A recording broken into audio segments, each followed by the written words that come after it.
Welcome students. आज का topic जो हम लोग डिस्कस करेंगे वो कोरोना वायरस के बारे में है। First of all I would like to introduce myself. मेरा नाम डॉक्टर हफीज़ रहमान है। I am HOD department of zoology MJK college बेती। First of all what is coronavirus? तो कोरोना वायरस एक बीमारी है जो एक वायरल डिजीज़ है। ये जो फिगर दिख रहा है ये कोरोना वायरस का है और this is a real figure. ये डायग्रामेटिक या एनिमेटेड फिगर है और ये रियल फिगर। सबसे पहले हम लोग चर्चा करेंगे कि कोरोना वायरसेस होती क्या है, और उसके पहले I would like to tell you कि coronavirus is not the newly discovered in this year. It has been discovered many years ago. तो आजकल जैसे बहुत चर्चा लोग ये कह रहे हैं कि कोरोना वायरस अभी अभी डिस्कवरी हुई, ऐसा नहीं है। कोरोना वायरस की डिस्कवरी पहले हो चुकी है। ये उसका दूसरा स्ट्रेन की डिस्कवरी हुई, दूसरी प्रजातियाँ। और कुछ स्टूडेंट्स पुरानी टेक्स्ट बुक में भी दिखाए कि कोरोना वायरस का तो पहले से ही नॉलेज है कुछ किताबों में, पर सच्चाई है कि वो कोरोना वायरस एक दूसरे टाइप के कोरोना वायरस, ये 2019 वाले कोरोना वायरस है जिसको कोविड-19 के नाम से जाना जा रहा है। ये उसकी दूसरी प्रजाति है, तो कंफ्यूज होने की ज़रूरत नहीं है। तो सबसे पहले तो ये कोरोना होता क्या है? कोरोना का माने होता है आभा मंडल, क्राउन या रेथ, एक लैटिन टर्म है जिसका माने होता है क्राउन। जैसे सन के चारों तरफ एक आभा मंडल होता है, सूरज के चारों तरफ, उसी तरह से ये corona, you can see this is the structure, you can compare it, this structure is corona virus, इसी वजह से इसका नाम पड़ा है। अगर हम इसकी साइज़ की बात करें तो कोरोना वायरस, क्या सारे वायरसेस जनरली नैनो रेंज की उसमें आते हैं, साइज़ में आते हैं। नैनोमीटर का मतलब ये हुआ कि अगर उसे हमें देखने की आवश्यकता पड़े तो सोफिस्टिकेटेड माइक्रोस्कोप, जैसे कि इलेक्ट्रॉन माइक्रोस्कोप जो किसी चीज़ को 50,000 से 1,00,000 गुना बड़ा करके दिखाएगा, तब जाके हम उसको इस तरह से देख पाते हैं, इस तरह से। तो ये ऐसे कोरोना वायरस है जिनकी डिस्कवरी हुई बाद में। ये जनरली लिंक्ड है रेस्पिरेटरी इन्फेक्शन से, यानी सांस की बीमारियों से।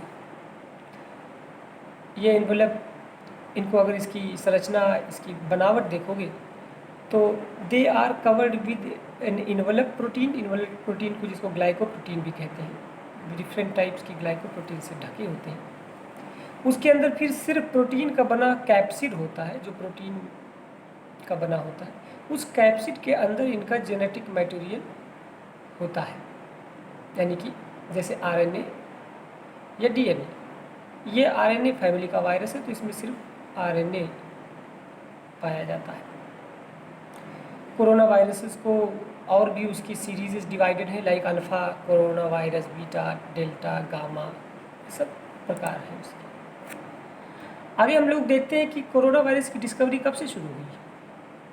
हम यहाँ पे सिर्फ 3 जो बहुत डेंजरस कोरोना वायरसेस रहे हैं उनके बारे में डिस्कस करेंगे। बट इफ़ वी टॉक, तो कोरोना वायरस की डिस्कवरी बहुत पहले हो गई है।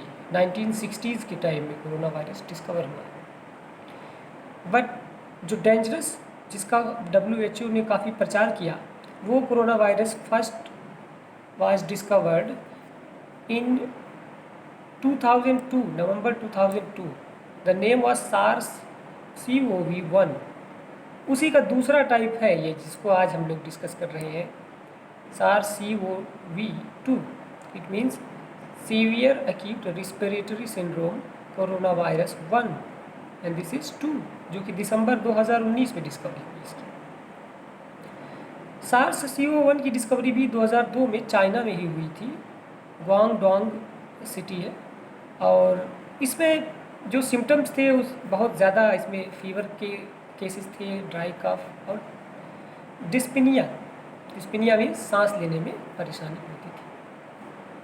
और दूसरा coronavirus MERS CoV June 2012 में जेद्दा सऊदी अरेबिया में डिस्कवर किया गया था। MERS means Middle East respiratory syndrome. अच्छा, सिंड्रोम क्या होते हैं? सिंड्रोम एक डिजीज़ के एक सिंगल सिम्टम ना होकर जब 4-5 सिम्टम होते हैं तो उसको सिंड्रोम कहा जाता है। 4-5 उसमें जो उसके बीमारी के लक्षण जैसे दिखते हैं। जैसे अगर हम इसकी बात करें कोरोना वायरसेस की, तो इसमें बुखार, सर्दी, खांसी, dry cough and difficulty in breathing यानी कि सांस लेने में परेशानी होना, दस्त आना, मसल पेन होना, ये सब सिम्टम्स मिलकर एक सिंड्रोम कहलाता है। सीवियर माने बहुत ज़्यादा तेज़ होना, बर्दाश्त के बाहर। एक्यूट के माने जो बहुत जल्दी हो जाता है, बहुत थोड़े वक्त में ही बहुत सीरियस हालत हो जाती है, उसको एक्यूट कहा जाता है।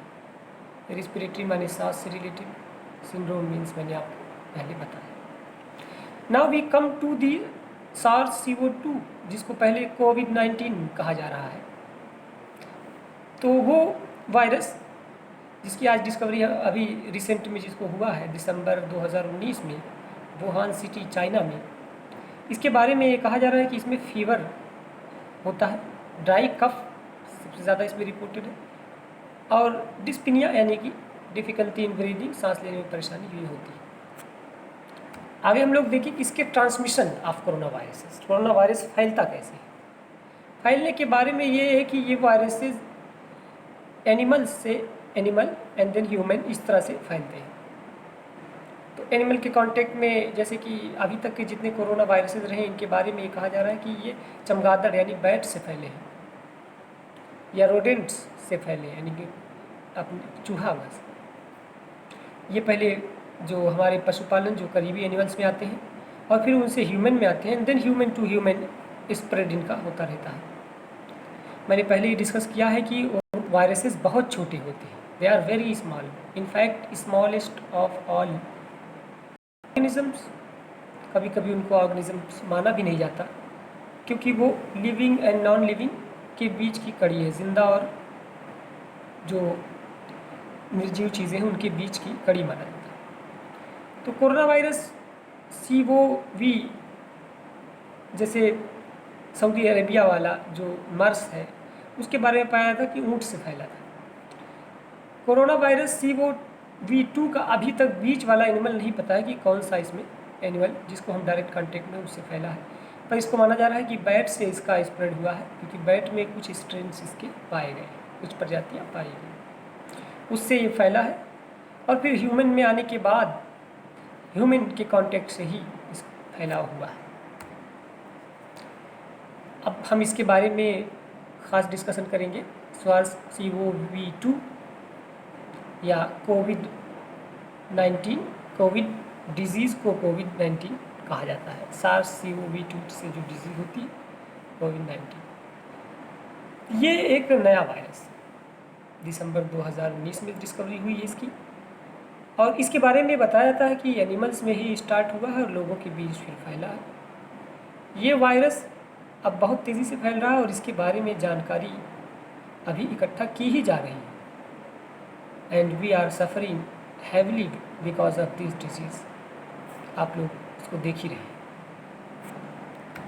नाउ अब travellers who have brought the virus into the countries, इसके बारे में ये कहा जा रहा है कोरोना वायरस के बारे में कि ट्रैवलर्स ही इसको फिर दूर दूर तक फैलाएं, कि वायरसेस हैं ये बॉडी या सामान में या कोई कपड़े में या कहीं भी आप छींकते हैं, हाथ मुंह पे रखते हैं, उससे ये फैल जाता है। किसी सरफेस को टच करते हैं वहाँ से फिर किसी और को।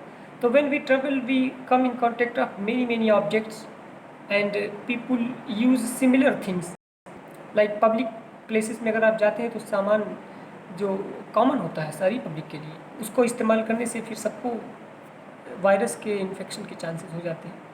तो ट्रैवलर्स की वजह से ये बीमारी फैली है। कैसे ये फैलती है? How it is spread? Most people are being infected from other people, दूसरे लोगों से जनरली ये फैलती है। दूसरा तरीका ये है कि आप जब स्नीजिंग करते हैं यानी कफ करते हैं, छींक आती है, आप बातें करते हैं, इवन बातों में भी, तो अगर वायरस इन्फेक्टेड हैं तो वो वायरस सामने फैल सकता है, किसी सरफेस पे अटैच हो सकता है, फिर उसको कोई टच करे उसको फैल सकता है, या डायरेक्ट भी मिस्ट बनकर, मिस्ट के माने एक तरह का भाप जो बनती है जब आप बात करते हैं तो एक तरह का बहुत छोटे छोटे ड्रॉपलेट्स निकलते हैं, उसमें वायरस जा सकता है, आसानी से एंटर कर सकता है दूसरे की स्किन पे, हाथ पे, कपड़े पे, या डायरेक्ट माउथ में। इस तरह से प्रॉब्लम होती है। उसके अलावा जो हमारी हैबिट है, when we meet someone we shake hand, and उसके अलावा गले लगना, तो इस तरह से भी फैलता है। कुछ लोगों का ये मानना है कि ओपन डिफिकेशन से भी कोरोना वायरस फैला है। तो ये तो खुशी की बात है कि open defecation free India almost हो चुका है, और इस पे बहुत सारी अवेयरनेस फैलाई गई है कि खुले में शौच ना किया जाए। Symptoms starts like many other aliens. Corona virus के अब सिम्टम अगर देखेंगे तो साधारण जो खांसी के सिम्टम्स होते हैं वो भी इससे लगभग मैच करते हुए रहते हैं, दूसरी बीमारियों के भी कॉमन सिम्टम हैं। इसीलिए ये डिफ़िकल्ट हो जाता है कि इसका पता लगाना। पर there is a contrast between the symptoms. Contrast means थोड़े से बदलाव है, फ़र्क है, जिसको पता लगाया जा सकता है। नॉर्मली अगर आप बात करेंगे तो fever, sore throat, cough, shortness of breath, muscle ache, diarrhoea, यानी कि बुखार होना, गला खसरा टाइप का होना, गले में खराश जो होता है, और खांसी आना, सूखी खांसी जनरली, छोटी सांस हो जाना, मसल में पेन करना, और दस्त आना, ये सारे सिम्टम्स एक कॉमन से सिम्टम है। तो फिर पता कैसे लगाएंगे, डायग्नोसिस कैसे करेंगे? जब सिम्टम्स बहुत कन्फ्यूजन होते हैं तब ज़रूरत पड़ती है डायग्नोसिस की। डायरेक्ट उस एनिमल को देखा जाए, उस ऑर्गेनिज्म को देखा जाए, या फिर उसको टेस्ट करके उसके कुछ पार्ट्स को पता लगाया जाए कि उसमें है कि नहीं, तो फिर कंफर्म हो जाता है कि वो पर्टिकुलर वायरस या ऑर्गेनिज्म जो डिजीज़ कॉजिंग है वो वहाँ है। तो वायरस जनरली यहाँ पर भी फैला रहता है, थ्रोट एरिया में, और ब्लड में तो आता ही है। तो इसीलिए blood test and throat swab test लेकर उसको हम लोग करते हैं। ट्रीटमेंट का अभी तक कोई उपाय नहीं। The most important thing is set कि आप अवॉइड करो, और आपका इम्यून सिस्टम भी उससे लड़ के उसको कंट्रोल कर लेता है। फिर भी बुखार और सांस लेने की परेशानी को दूर करने के लिए कुछ दवाएं आपको ओवर द काउंटर जो है वो दी जाती है, डॉक्टर्स उसको देते हैं, लाइक पैरासीटामॉल, बुखार कम करने। तो इस तरह से, और फिर उसके बाद अवॉइडेंस एंड केयरफुलनेस ही उसका सबसे बड़ा उपाय अभी तक है। अब उपाय में और भी, जैसे maintain good personal hygiene, regular आप अपने हाथ धोते रहें, सैनिटाइज़र, अल्कोहल बेस्ड सैनिटाइज़र का यूज़ करें। ऐसे सैनिटाइज़र जिसमें अल्कोहल का इस्तेमाल होता है वो होते हैं, वो आपको, इसका इस्तेमाल बहुत से लोग इसको कर किए हैं कि अल्कोहल से सही, ऐसा नहीं है। अल्कोहल का सिर्फ आप अपनी बॉडी पे 70% अल्कोहल के आसपास यूज़ कर किए जाने वाले जो सैनिटाइज़र होते हैं वो कोरोना की जो आउटर कवरिंग है उसको गला देते हैं, उसको डैमेज कर देते हैं, और फिर कोरोना बीमारी करने लायक नहीं रहता। इसलिए उसको यूज़ करने की बात कही जाती है। उसके अलावा आप टिश्यू पेपर और प्रॉपर ड्रेसिंग, हाथ वॉश करने से भी आप पर्सनल हाइजीन का ख्याल रख सकते हैं। नेक्स्ट थिंग इज़ कि avoid exposure, any kind of exposure must need to be avoided, like avoid touching your face and mouth, जो कि हमारी हैबिट होती है, किसी ऑब्जेक्ट को भी टच करते हैं, फिर हाथ टच करते हैं अपने बियर्ड्स के पास या नाक पर या लिप्स पे, तो इससे वो वायरस आसानी से ट्रेवल करके वहाँ से आप जा सकते हैं। तो और उसके अलावा शेयर करने की हैबिट, या ह्यूमन में भी share food, drinks and personal items, वो सब ना शेयर करिए। और avoid to expose to the large group of people, जिसको आप नहीं जानते, अननोन पीपल से कम मिले, ज़्यादा भीड़ में न जाए। पब्लिक एरियाज़ में एक दूरी बनाए रखें, 1 से 2 मीटर की दूरी बनाए रखना बहुत ज़रूरी है। और आगे ये बात है कि अगर आपको वो परेशानी है, वो बीमारी है कोरोना जैसी, तो बेस्ट ये है कि आप उसको ना जाएं कहीं, घर पर रहें। अपने बारे में डॉक्टर से तुरंत डिस्कस करें। ज़रूरत पड़ने पे डॉक्टर आपको उपाय बता सकते हैं, और सीवियर केसेस में दे में सी यू इन हॉस्पिटल। तो इस तरह से सीवियर होता है कि अगर कोई सिम्टम ना हो, सिर्फ आपको शक हो, तो 14 डे क्वारंटाइन, यानी कि अलग रहना, अलग थलग लोगों के बीच से थोड़ा, और फिर आफ्टर 14 डे पता चल जाता है कि अगर कोरोना वायरस आप अफेक्टेड हैं, तो वो डेवलप करके इस फेज़ में आ जाएगा कि जिसको आइडेंटिफाई किया जा सके। अगर नहीं है तो यू विल बी ओके। इस तरह से हेल्थ अथॉरिटीज़ की एडवाइसेस को ज़रूर फॉलो करें। लापरवाही सिर्फ आपके लिए प्रॉब्लम नहीं, बल्कि आपके परिवार, आपके आसपास के जिसको आप चाहते हो उन लोगों के बीच, और अदर पीपल को तो होगा ही असर। तो इसलिए लापरवाही अगर इस मामले में होगी तो ये बहुत लोगों के लिए डेंजरस हो सकता है, and you are then risk person for others. So be careful, always take these things seriously. Take health people, listen them and their advices. When to use mask? बहुत ज़्यादा चर्चा इस पे हुई कि मास्क का, तो मास्क के बारे में ये है कि जब आप किसी से बात कर रहे हो, या जब आप कहीं नई जगह जा रहे हो जहाँ पे हवा का आपको नहीं पता है कि कौन आता जा रहा है, तो हाँ मास्क इम्पॉर्टेंट है कि आप यूज़ करें। अदरवाइज़ मास्क बहुत ज़्यादा पहनने की ज़रूरत उसमें नहीं है। You must use mask when coughing, sneezing और caring sick person at home और हेल्थ केयर सेटिंग्स। यानी जब आप बीमार के साथ हो, उठो बैठ रहे हो, तो फिर वहाँ पे मास्क, जहाँ ज़रूरी समझो वहाँ मास्क का इस्तेमाल करो। और एक बात ये भी है कि मास्क सिर्फ आपको सारी सुरक्षा नहीं कर सकता। मास्क एक और साफ़ सुथरा मास्क होना चाहिए। ऐसा नहीं कि ऐसे गंदे संदे मास्क हैं उसको आप पहन रहे हो, तो उस पर तो हो सकता है कि कोरोना वायरस या अलग अदर जो एयर में हो तो कांटेक्ट भी आ सकता है मास्क पे, और फिर आप उसके एक्सपोज हो सकते हो। सो मास्क का यूज़ बहुत ही टेक्निकली होना चाहिए, और that must be advised by the manufacturer. कैसे उसको बताया है, कितनी बार यूज़ करके। वन डे यूज़ का है तो उसको आप फेंकिए, उसको आप रखे रहने से कोई यूज़फुल नहीं है।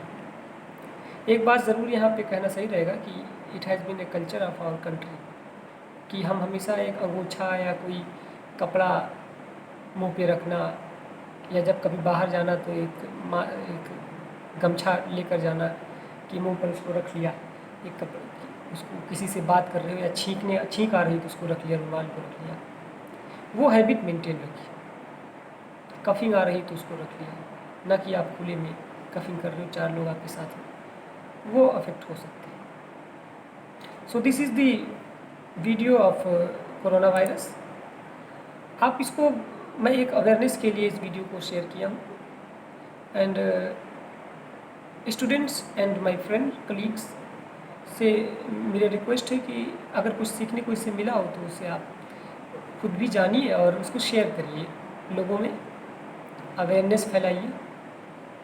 दो it has been discussed a lot past few months, but हमें चाहिए कि इसको और ज़्यादा से ज़्यादा इसको फैलाएं, और बीइंग एजुकेटेड और नोविंग the person of life sciences, ये हमारी रिस्पॉन्सिबिलिटी बनती है कि इस चीज़ को सही तौर पे खुद भी जाने और दूसरों को भी बताएं। तो please utilise your knowledge for the good purpose, and this is immediate usefulness for the society. Thank you.